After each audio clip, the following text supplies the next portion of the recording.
Assalamualaikum warahmatullahi wabarakatuh. Perkenalkan, kami dari kelompok satu dari PT Pelindo Persero Regional 2 akan mempresentasikan hasil diskusi kami dan juga hasil penyusunan panduan alat komunikasi krisis kami.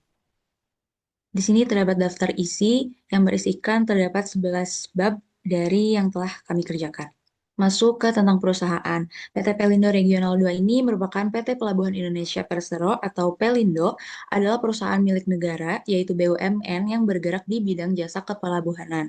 Pelindo juga bertanggung jawab atas pengelolaan dan pengoperasian pelabuhan di Indonesia yang mendukung kelancaran arus barang, logistik, dan perdagangan maritim. Visi dari PT Pelindo sendiri adalah menjadi pemimpin ekosistem maritim, terintegrasi, dan berkelas dunia. Kemudian, misi dari PT Pelindo yaitu mewujudkan jaringan ekosistem maritim nasional melalui peningkatan konektivitas jaringan dan integrasi pelayanan guna mendukung pertumbuhan ekonomi Indonesia.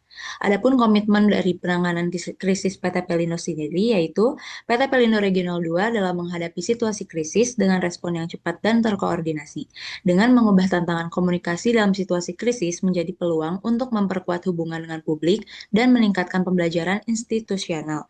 PT Pelindo Regional 2 juga dapat terus beroperasi secara optimal saat keadaan krisis. Tujuan dari adanya panduan alat komunikasi krisis sendiri, panduan alat komunikasi krisis ini disusun upaya membantu tim komunikasi PT Pelindo Regional 2 untuk mempersiapkan serta mengelola situasi krisis dalam perusahaan. Panduan ini juga bertujuan untuk memastikan bahwa komunikasi dapat berjalan lancar, akurat, dan tepat sasaran dalam menghadapi tantangan tersebut. Adapun beberapa tujuan utama dari panduan ini, yang pertama yaitu menyediakan kerangka komunikasi yang terstruktur, menjamin konsistensi pesan di seluruh departemen perusahaan, melindungi reputasi perusahaan, dan juga memperkuat kesiapan dengan menyusun prosedur perusahaan. Masuk ke pemetaan analisis pemangku kepentingan. Di sini terdapat beberapa bagian stakeholder dari PT Pelindo Regional 2 yang dibagi menjadi beberapa bagian. Ada dari power, legitimasi, dan juga urgency. Untuk power sendiri yaitu merupakan seberapa besar kemampuan pemangku kepentingan untuk mempengaruhi organisasi. Untuk legitimasi yaitu sejauh mana tuntutan atau hubungan pemangku kepentingan dianggap sah, tepat, atau sesuai norma. Untuk urgensi, seberapa mendesak atau pentingnya isu yang diangkat pemangku kepentingan terkait waktu dan kepentingan mereka. Masuk ke stakeholder dari PT Pelindo Regional 2. Di sini terdapat dorman stakeholder, yaitu terbagi menjadi beberapa stakeholder. Ada investor, ada perusahaan logistik, yaitu termasuk PT Multi Terminal Indonesia atau MTI Multi SCM, dan juga Resort World Crisis. Dan selanjutnya ada discretionary stakeholder, ada institusi pendidikan sekitar Pelindo Regional 2, LSM Lingkungan, yang fokus pada konservasi pesisir dan kelompok relawan. Ada demanding stakeholder, yaitu warga kelurahan pesisir dan kampung nelayan di Jakarta Utara. Ada dominant stakeholder, yaitu Dinas Lingkungan Hidup DKI Jakarta, Pemerintah Kota Jakarta Utara, dan Disub Kota Jakarta Utara. Lalu ada dangerous stakeholder, yaitu media lokal, ada Kompas TV, Metro TV, Berita Satu, Tribun News, CNBC Indonesia, dan juga TV One. Lalu ada pun influencer media sosial, yaitu Squadron atau influencer internal dari PT Pelindo itu sendiri. Dan juga ada serikat pekerja. Masuk ke dependent stakeholder, yaitu ada konsumen, ada komunitas lokal UMKM, penerima manfaat program CSR, karyawan non-strategis. Lalu ada definitive stakeholder, yaitu Danantara Indonesia, Kementerian Perhubungan, KSOP, dan otoritas pelabuhan dan juga ada OPP. Selanjutnya ada langkah-langkah persiapan prakrisis.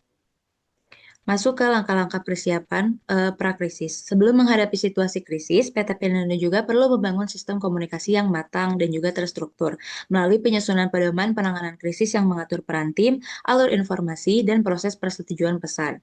Yang pertama di sini ada perbarui penilaian risiko, lalu perbarui rencana krisis organisasi, pertimbangkan metode dan saluran komunikasi, dan juga latih cara mengelola krisis. Masuk ke langkah-langkah merespon krisis. Di sini terdapat risk assessment yang menjelaskan tentang langkah-langkah bagaimana mengatur saat krisis.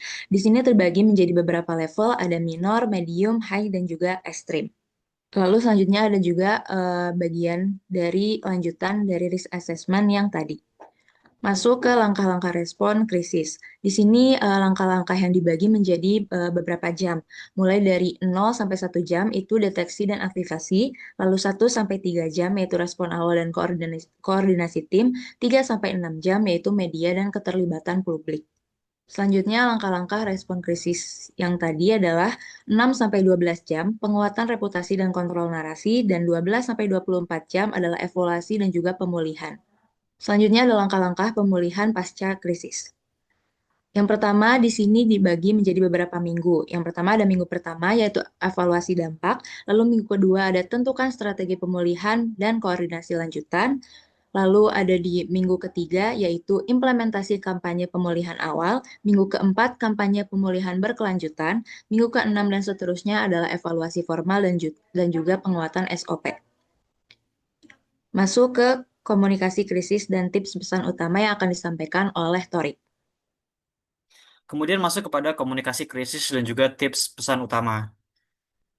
Untuk tips komunikasi sendiri, kami menyarankan ada 5 tips. Yang pertama adalah mengenai kelola informasi, kedua mengenai tahu kapan harus merespons, yang ketiga adalah satu suara dan satu pesan, kemudian yang keempat adalah menggunakan bahasa yang terkendali, dan terakhir adalah tetap tenang dan juga jujur. Masuk kepada bagian media komunikasi dalam penanganan krisis. PT Pelindo Regional 2 sendiri memiliki beberapa kanal media seperti Instagram dan juga TikTok. Dan berdasarkan temuan tersebut, ada beberapa saran yang sekiranya dapat digunakan oleh Pelindo Regional 2 sebagai alat memperluas cakupan penyebaran informasi. Yang pertama adalah pembentukan akun X resmi Pelindo Regional 2, kemudian ada pembentukan kanal Facebook Pelindo Regional 2, dan terakhir adalah pengembangan saluran WhatsApp resmi Pelindo Regional 2.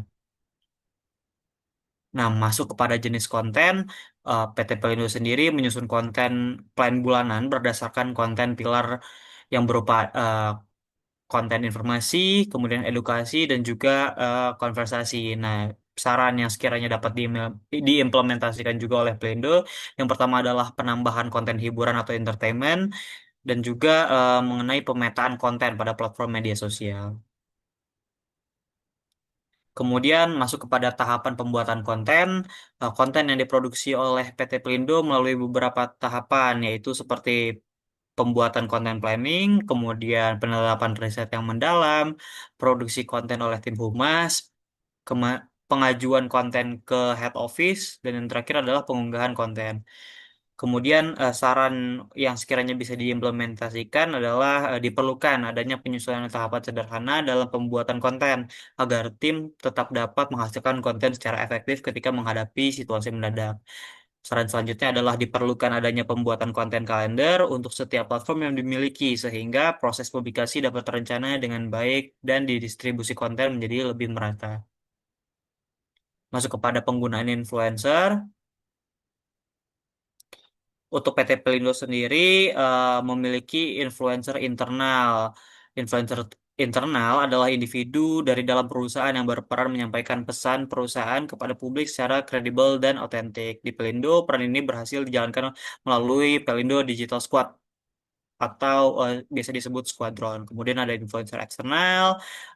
Influencer eksternal adalah pihak dari luar perusahaan yang memiliki pengaruh pada audiens tertentu di ruang digital. Masuk kepada monitoring media dan juga influencer. Dalam PT Pelindo Regional sendiri, monitoring dilakukan secara terpisah pada setiap platform media sosial, sehingga masing-masing kanal dapat dipantau dan dianalisis sesuai karakter audiensnya. Masuk kepada monitoring influencer, adapun untuk monitoring influencer sendiri, eh, monitoring influencer internal pada Pelindo Digital Squad atau Squadron difokuskan pada pembuatan konten edukatif yang responsif terhadap isu terkini. Masuk kepada bagian penyusunan pesan saat krisis dan penunjukan juru bicara. Untuk yang bagian pertama adalah prosedur komunikasi. Nah, untuk tahapan pertama adalah penyusunan pesan, kemudian proses approval dari head office, kemudian ada approval tambahan, kemudian ada publikasi pesan, hingga sampai ke tahap monitoring dan juga evaluasi. Nah, untuk penyusunan pesan saat isu sendiri, eh, Pesan klarifikasi disusun dengan menekankan fakta di lapangan, disertai penjelasan mengenai langkah-langkah penanganan yang telah sedang dilakukan. Kemudian keberhasilan Pelindo dalam mitigasi isu dan pengendalian narasi publik. Pelindo juga berhasil dalam penyusunan pesan saat isu melalui strategi mitigasi yang terintegrasi dan transparan. Masuk pada penunjukan juru bicara saat isu, eh, pada isu berskala besar, Pelindo menunjuk General Manager sebagai juru bicara. Penunjukan ini tepat karena General Manager memiliki otoritas, wawasan strategis, serta legitimasi yang kuat untuk menyampaikan informasi kepada publik dan media. Kemudian untuk isu berskala kecil yang masih dapat dikendalikan, peran juru bicara dijalankan oleh Humas dan Media Center melalui pemantauan media dan klarifikasi di media online. Pelindo dapat merespon isu secara cepat tanpa harus melibatkan pimpinan puncak. Masuk kepada bagian skenario krisis dan tanggapan pesan yang akan dibacakan oleh rekan saya Muhammad Afisena. Yang berikutnya adalah skenario krisis dan tanggapan pesan. Dimulai dari insiden keselamatan pelabuhan, seperti kesalahan operasional, cedera manusia, atau kecelakaan fatal. Dalam tabel ini merupakan daftar pemangku kepentingan yang terdampak dari hal tersebut. Yang pertama adalah lembaga pimpinan lokal seperti Departemen Hukum dan Humas (HSSE), terus lembaga pimpinan provinsi daerah seperti KSOP, Dinas Perhubungan dan Dinas Tenaga Kerja, terus lembaga pimpinan nasional seperti Kementerian Perhubungan dan Antara Indonesia, pemangku kepentingan seperti pekerja pelabuhan dan pengguna jasa, dan media yaitu media lokal dan media online. Adapun skenario skop seperti kesalahan operasional, kegagalan prosedur operasional, kesalahan pengoperasian peralatan, terus juga ada cedera manusia, seperti cedera akibat kesalahan pengoperasian alat, terus juga ada kecelakaan fatal, seperti kegagalan prosedur krisis. Berikutnya adalah kesalahan operasional sebelum krisis, yang merupakan seperti membangun rencana komunikasi krisis, mengidentifikasi permasalahan, dan membangun citra positif perusahaan sejak awal.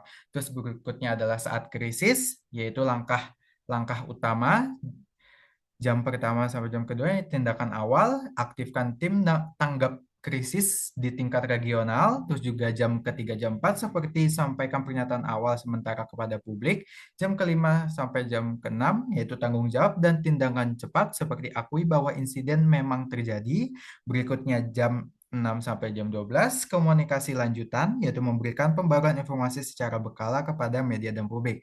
Serta pemulihannya yaitu melakukan evaluasi menyeluruh, menyampaikan hasil evaluasi, serta menyusun laporan resmi pasca insiden.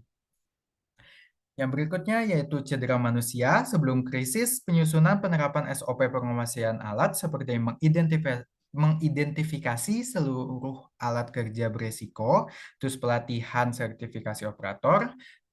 Selanjutnya adalah saat krisis, yaitu langkah utama dalam tanggap darurat 0 sampai 2 jam, yaitu memberikan pertolongan medis dan memastikan kondisi korban stabil, 2 sampai 6 jam stabilisasi situasi, yaitu melakukan asesmen awal penyebab kejadian oleh tim K3, 6 sampai 12 jam, yaitu pengendalian dan komunikasi, yaitu menyusun laporan insiden sementara, 12 sampai 24 jam, yaitu evaluasi awal seperti melakukan investigasi awal penyebab insiden, serta pemulihannya adalah melakukan pemulihan dan kesiapan kembali bekerja seperti memastikan pekerja mendapatkan perawatan medis hingga dinyatakan pulih. Perbaikan SOP, pelatihan, dan komunikasi seperti merevisi SOP berdasarkan hasil investigasi insiden. Yang berikutnya adalah terkait kecelakaan fatal sebelum krisis, yaitu langkah-langkah utama penyusunan dan pembaruan SOP keselamatan kerja, seperti menyusun SOP keselamatan kerja yang jelas, terstruktur, dan mudah dipahami. Identifikasi bahaya dan penilaian risiko kerja perlu adanya seperti mengidentifikasi seluruh potensi bahaya pada setiap aktivis kerja. Berikutnya saat krisis, yaitu 0-30 menit evaluasi dan penghentian sementara aktivitas operasional, seperti seperti menghentikan sementara seluruh aktivitas operasional di area kejadian, 30-60 menit pemberian pertolongan pertama dan penanganan medis seperti memberikan pertolongan pertama kepada korban oleh petugas yang kompeten, 1-2 jam koordinasi dengan pihak eksternal terkait, seperti berkoordinasi dengan rumah sakit terkait, 2-4 jam pengelolaan komunikasi krisis seperti menyusun informasi awal kejadian secara akurat dan terverifikasi, serta pemulihannya. Investigasi kecelakaan secara menyeluruh seperti melakukan investigasi kecelakaan secara sistematis dan objektif, penerapan tindakan perbaikan seperti melakukan perbaikan dan pembaruan SOP keselamatan kerja. Yang berikutnya adalah pesan kunci. Insiden keselamatan pelabuhan, kesalahan operasional, cedera manusia, atau kecelakaan fatal. Kesalahan operasional sebelum krisis seperti menegaskan komitmen perusahaan terhadap keselamatan pelabuhan saat krisis seperti mengakui terjadinya insiden berdasarkan fakta yang telah diverifikasi, serta pemulihannya yaitu menyampaikan hasil investigasi internal secara terbuka. Adapun publikasi yang disebarkan adalah internal media, pernyataan resmi PT Pelindo Regional 2, pemberitaan kepada pihak terdampak, koordinasi dengan regulator, klarifikasi media sosial, briefing internal manajemen, update berkala pasca insiden. Oke, yang berikutnya adalah pesan kunci dari cedera manusia dari sebelum krisis, seperti menegaskan komitmen perusahaan terhadap K3 dan zero accident saat krisis, seperti prioritaskan keselamatan dan penanganan medis korban, serta pemulihan, yaitu seperti update kondisi korban dan langkah pemulihan secara transparan.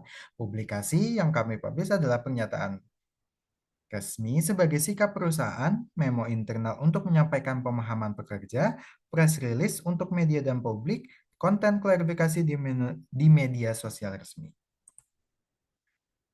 Yang berikutnya adalah pesan kunci terkait skenario kecelakaan fatal sebelum krisis, seperti menegaskan komitmen perusahaan bahwa keselamatan dan perlindungan nyawa manusia merupakan prioritas tertinggi dalam seluruh aktivitas operasional pelabuhan. Saat krisis, seperti mengakui secara terbuka terjadi insiden kecelakaan fatal tanpa spekulasi dan menyampaikan belasungkawa secara resmi kepada keluarga korban, serta pemulihan, yaitu seperti menyampaikan hasil awal investigasi secara transparan.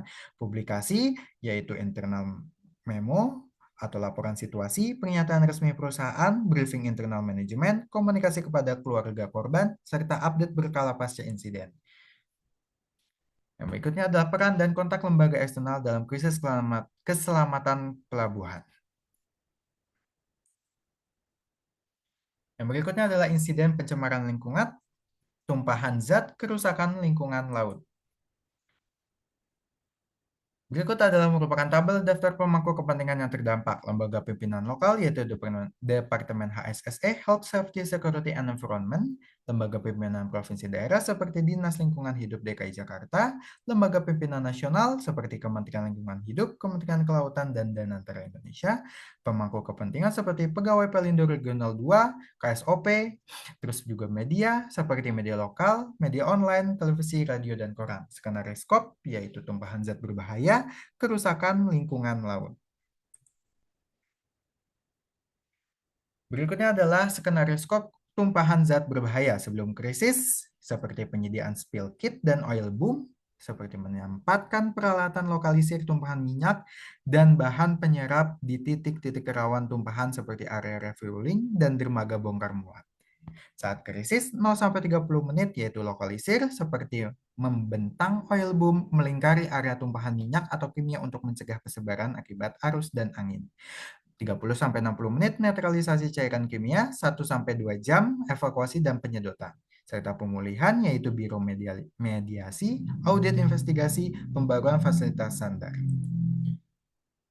Berikutnya adalah skenario kerusakan lingkungan laut sebelum krisis, yaitu zonasi dan navigasi presisi, sistem manajemen air balas, audit fasilitas penampungan. Saat krisis, 0-30 menit penghentian operasional sementara, 30-60 menit teknologi pengurangan kemisingan, 1-2 jam yaitu penegakan hukum. Dan pemulihan, yaitu transplantasi terumbu karang, penanaman mangrove, studi dampak lingkungan pasca konstruksi, serta menjalankan program TJSL berbasis lingkungan. Adapun pesan kunci dari tumpahan zat sebelum krisis, yaitu standar operasional dengan menerapkan protokol keselamatan lingkungan, mempersiapkan personel, investasi, teknologi. Saat krisis, mengakui terjadinya insiden berdasarkan fakta yang telah diverifikasi, menyampaikan empati, mengomunikasikan langkah yang dilakukan, menekankan tanggung jawab pada sistem prosedur, memberikan pembaruan informasi secara berkala, serta pemulihannya yaitu pemulihan awal, menyampaikan hasil investigasi internal secara terbuka, pemulihan berkelanjutan, yaitu melanjutkan kampanye menjaga lingkungan. Publikasi, yaitu internal memo, laporan situasi, pernyataan resmi PT Pelindo Regional 2, pemberitahuan kepada pihak terdampak, koordinasi dengan regulator, briefing internal manajemen, update berkala pasca insiden. Yang berikutnya adalah pesan kunci dari kerusakan lingkungan laut. Dari sebelum krisis, yaitu standar operasional dengan menerapkan protokol keselamatan lingkungan, mempersiapkan personel, investasi, teknologi. Saat krisis, yaitu mengakui terjadinya insiden, menyampaikan empati, mengkomunikasikan langkah yang sedang dilakukan, menekankan tanggung jawab pada sistem dan prosedur, memberikan pembaruan informasi secara berkala, serta pemulihan, yaitu menyampaikan hasil investigasi internal secara terbuka, dan melanjutkan kampanye menjaga lingkungan. Publikasi, yaitu internal memo atau laporan situasi, pernyataan resmi, pemberitahuan kepada pihak terdampak, koordinasi dengan regulator, briefing internal manajemen, serta update berkala pasca insiden. Peran dan kontak lembaga eksternal dalam krisis keselamatan pelabuhan dari insiden pencemaran lingkungan laut seperti tumpahan zat dan kerusakan lingkungan laut. Yang berikutnya adalah gangguan sistem dan teknologi pelabuhan, seperti kegagalan sistem operasional pelabuhan, gangguan layanan operasional akibat sistem teknologi, serta insiden keamanan cyber. Berikut adalah daftar pemangku kepentingan yang terdampak. Lembaga pimpinan lokal, yaitu Departemen HSSE, Pelayanan Peti Kemas, lembaga pimpinan provinsi daerah seperti KSOP, Dinas Perhubungan, lembaga pimpinan nasional seperti Kementerian Perhubungan, dan Badan Siber dan Sandi Negara atau BSSN. Pemangku kepentingan seperti operator kapal, media yaitu media nasional lokal, dan media online. Skenario skop yaitu kegagalan sistem operasional serta insiden keamanan cyber. Yang berikutnya adalah kegagalan sistem operasional pelabuhan. Sebelum krisis, seperti menyusun dan memperbarui SOP darurat operasional pelabuhan, melakukan audit berkala, melakukan simulasi penanganan gangguan operasional, menyediakan sistem cadangan atau backup system, dan manual operation. Saat krisis, yaitu 0-30 menit respon awal, 30-60 menit melakukan asesmen dampak operasional, 1-2 jam melakukan perbaikan teknis intensif, 2-4 jam memastikan sebagian atau seluruh sistem mulai berfungsi kembali. Pemulihan yang dilakukan seperti melakukan evaluasi menyeluruh, memperbaiki dan memperbaharui SOP, serta infrastruktur operasional teknologi, menyampaikan laporan resmi kepada regulator, melakukan komunikasi pemulihan reputasi kepada pengguna jasa dan media. Yang berikutnya adalah insiden keamanan cyber. Sebelum krisis, langkah yang dilakukan menyusun dan memperbarui SOP keamanan cyber, penguatan sistem keamanan IT, pembentukan tim respons insiden cyber, simulasi dan pelatihan. Saat krisis, 0-30 menit setelah kejadian, fokus pengamanan konfirmasi awal, 30-60 menit setelah kejadian, fokus pada konsolidasi informasi dan koordinasi awal, 60-90 menit fokus pada komunikasi awal dan pengendalian isu, 90-120 menit fokus pada transparansi terbatas dan stabilisasi reputasi, 120-180 menit atau 2-3 jam fokus pada konsistensi pesan dan manajemen stakeholder, 180-240 menit atau 3-4 jam fokus pada penguatan narasi dan pengendalian dampak lanjutan. Pemulihan yang dilakukan yaitu evaluasi menyeluruh insiden dan mengkaji akar masalah, pemulihan hubungan dengan stakeholder, penguatan kapasitas SDM, serta monitoring media dan opini publik.